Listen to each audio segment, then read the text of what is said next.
তুমি তুমি আমার সেই বৃন্দাবন লীলার কথা স্মরণ করাও নন্দ। আজ শ্রীবাস অঙ্গন হতে নন্দন আচার্য মহাপ্রভুকে কাছে পেয়ে সেই বৃন্দাবন লীলার কথা স্মরণ করেছে। বলছে প্রভু গো প্রভু,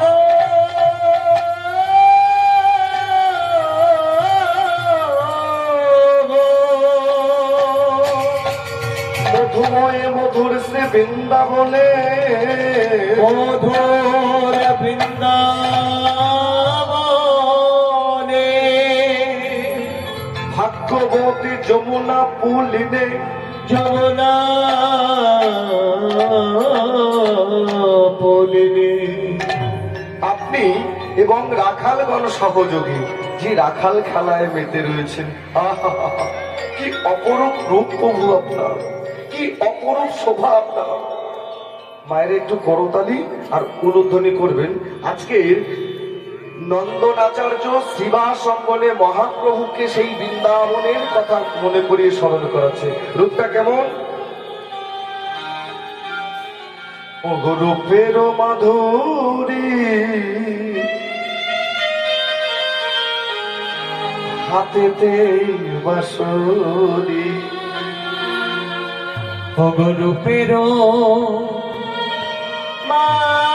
মাধুরী, হাতেতে বাঁশরি বাঁশরি।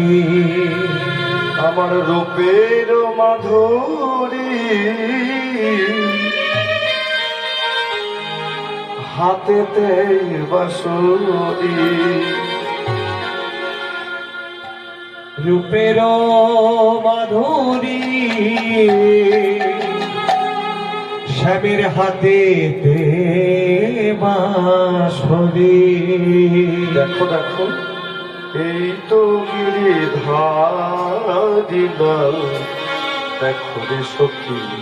সবাই মিলে দুই কর উত্তোলন করে সবাই মিলে। নয়ন মেলে দেখো নন্দ দোলার, নয়ন মেলে দেখো নন্দ দোলার, নয়ন মেলে দেখো নন্দ দোলার, নয়ন মেলে দেখো নন্দ দোলার। রূপের মাধুরে হাতেতে বাঁশরি, রূপের মাধুরে হাতেতে বাঁশরি, রূপের মাধুরে হাতেতে বাঁশরি, রূপের মাধুরে হাতেতে বাঁশরি। এই তো গিরিধারী লাল, নয়ন মেলে দেখো নন্দ দোলার, নয়ন মেলে দেখো নন্দ দোলার, নয়ন মেলে দেখো নন্দ দোলার, নয়ন মেলে দেখো নন্দ দোলার। আবার মধুর মধু করতাল দিতে দিতে সব থেকে আসে। আচ্ছা দাঁড়ান একটু বলেন, আমার সূর্য বড় না পৃথিবী বড় গো? পৃথিবী বড়, সূর্যের থেকে ৫ লক্ষ গুণ বড়। সূর্য বড়, ঠিক বলছেন তো? আর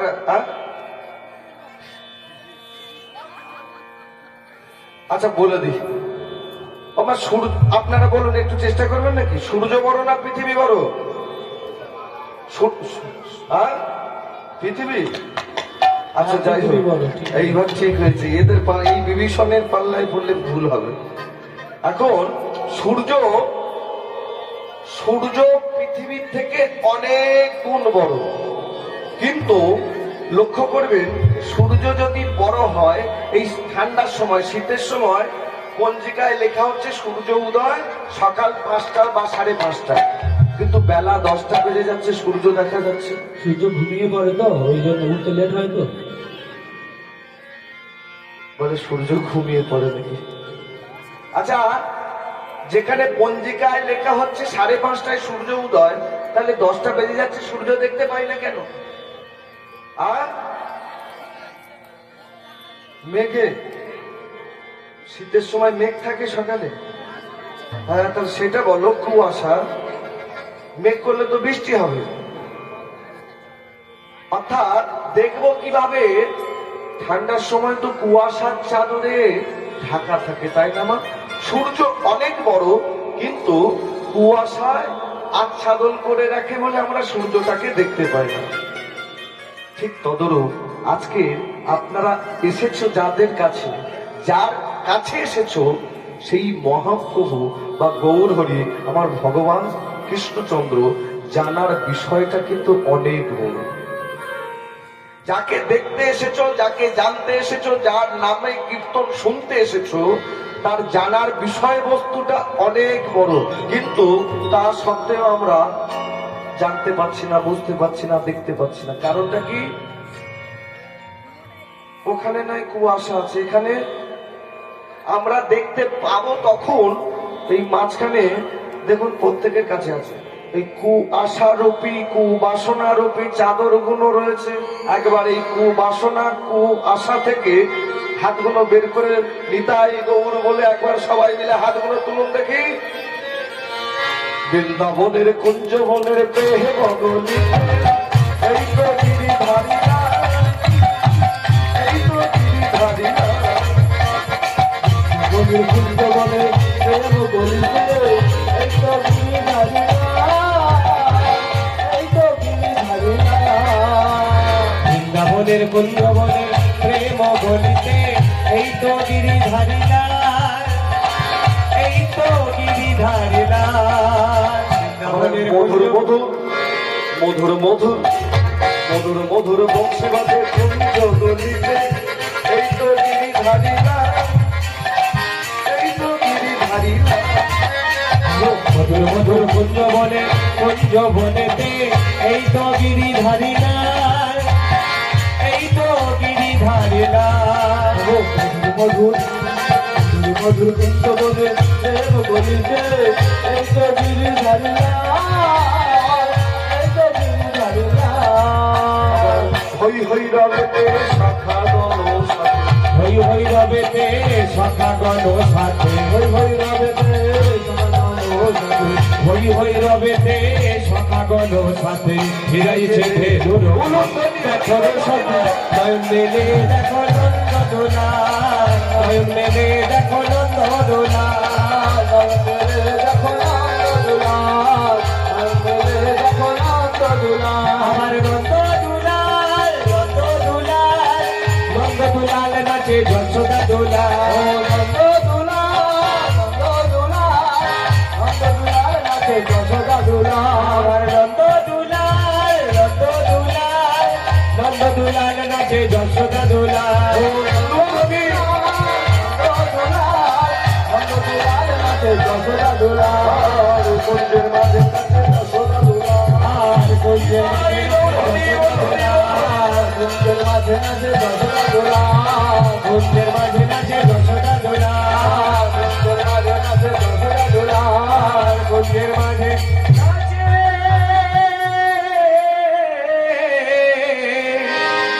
যশোদা দোলা। এইভাবে এইভাবে লীলা করতে করতে ভগবান ব্রহ্মা নর রূপে লীলা করতে দেখে কমে যাচ্ছে দাদা সাউন্ডটা। হ্যালো হ্যালো বাড়িয়ে দাও গো। হ্যালো হ্যালো জয়িতাই বলো একটু জয়িতাই। হবে এইভাবে লীলা করতে দেখে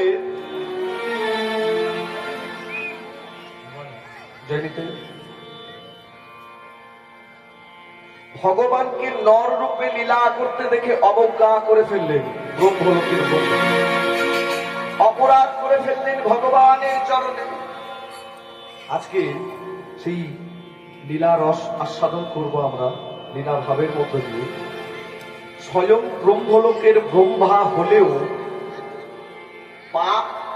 পাপ কেউ ছাড়ে। ভগবান চরণে অপরাধ করে সেই অপরাধের শাস্তি কি হয়েছিল সেই লীলার মাধ্যমে আমরা আস্বাদন করব। যে লীলার নাম হচ্ছে হরিদাস নির্যান।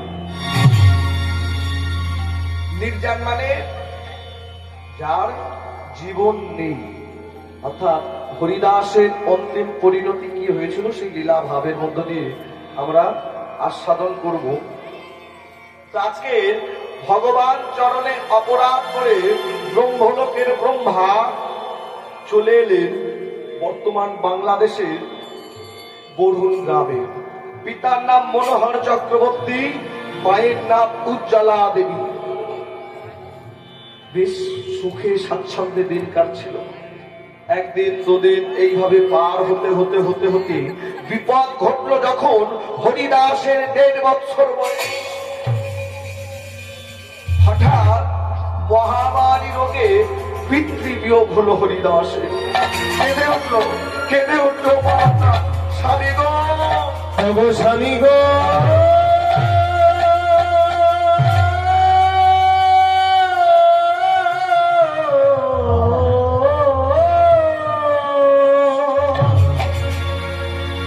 ও গো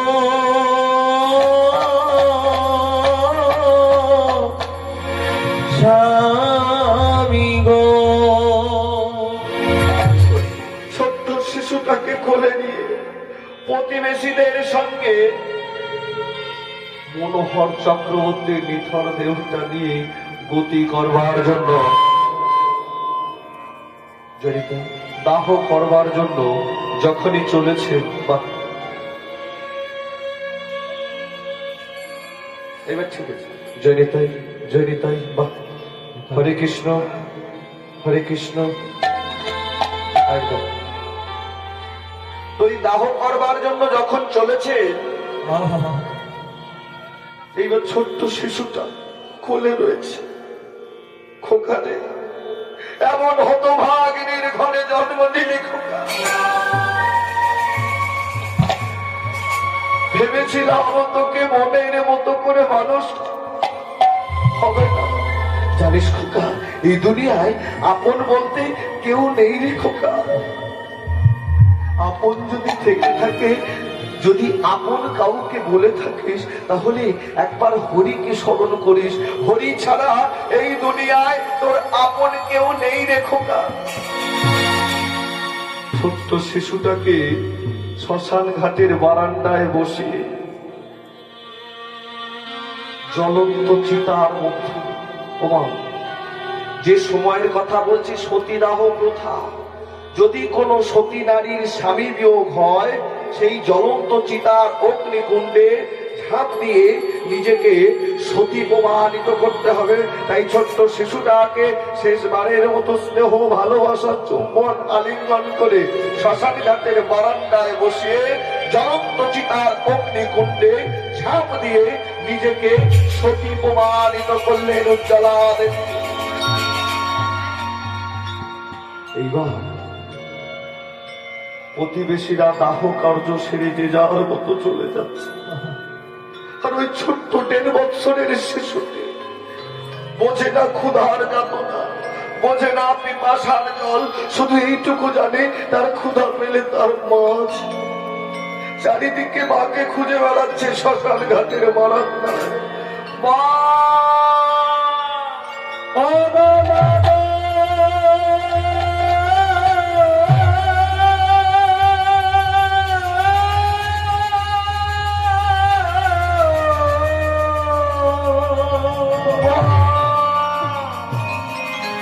একবারে খোকা বলে ডাকো, ও গো মা,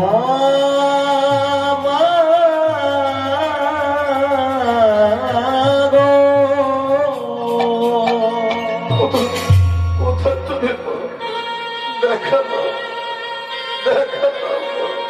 আমি যে পারি না, আমি যে পারি না মা ক্ষুধার যাতনা সইতে। চারিদিকে শ্মশানের মধ্যে খুঁজে বেড়াচ্ছে। ওগো মহামা বলিয়া শিশু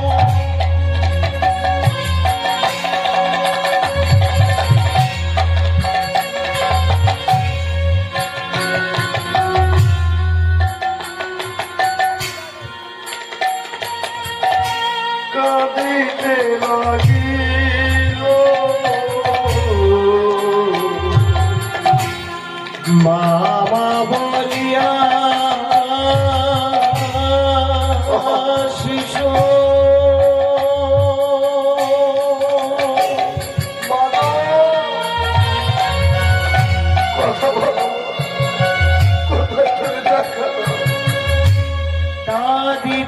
লাগিল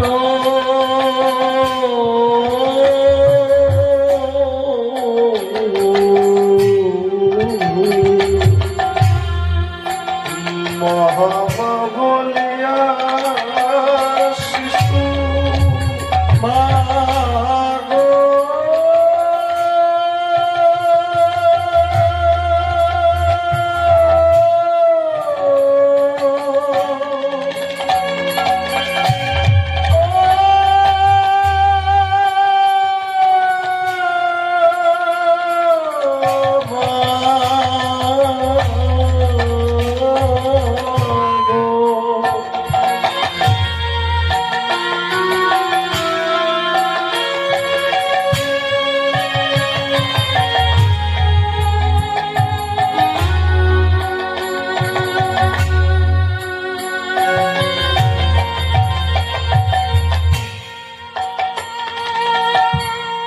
মহামা বলিয়া শিশু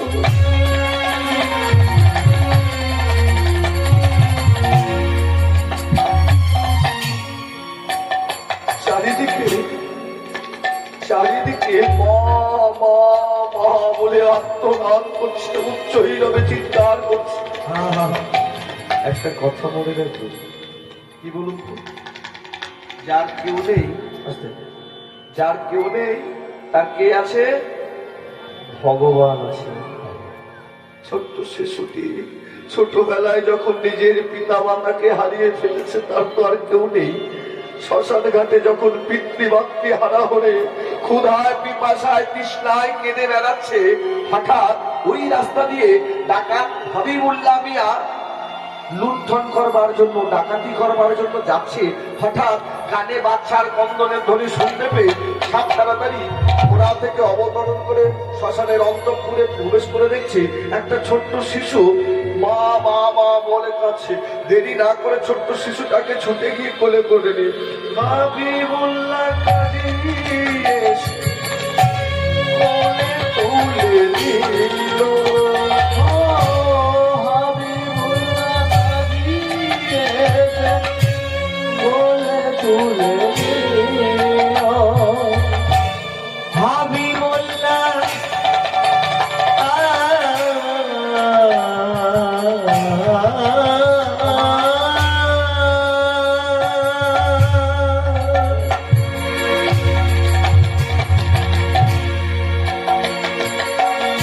হাবিবুল্লাহ কাজী এসে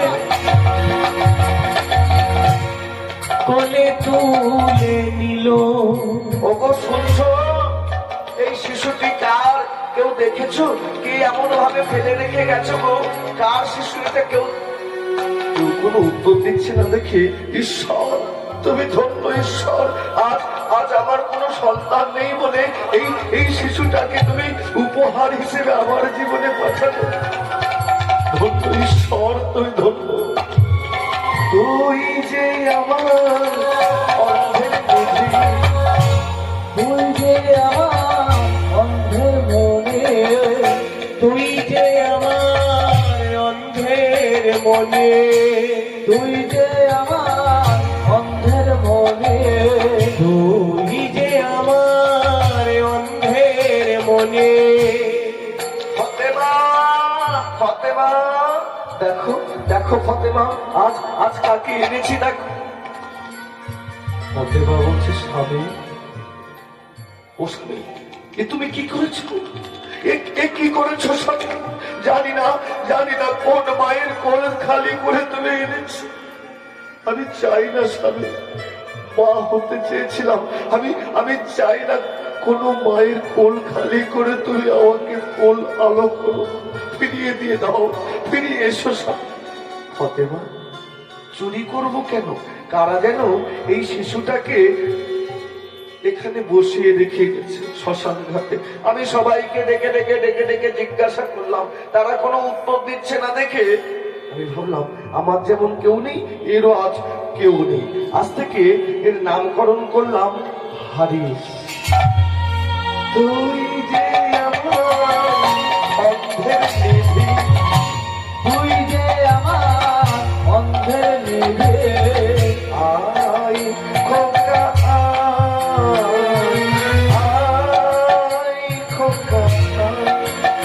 হ্যাঁ?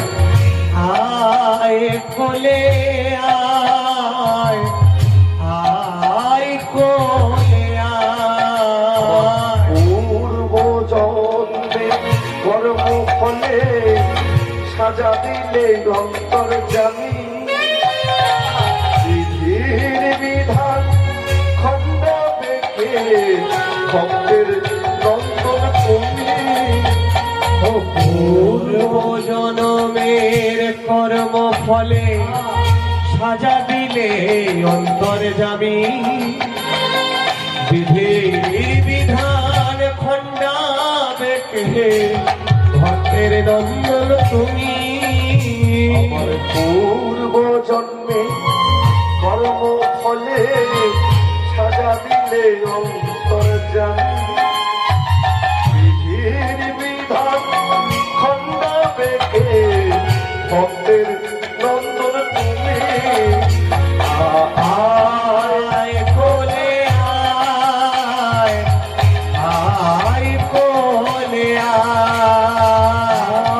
আয় কোলে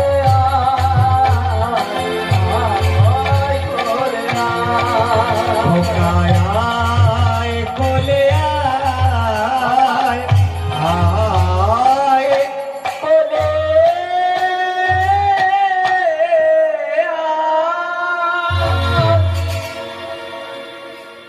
যাই হোক, আজ ভগবানের চরণে অপরাধ করে,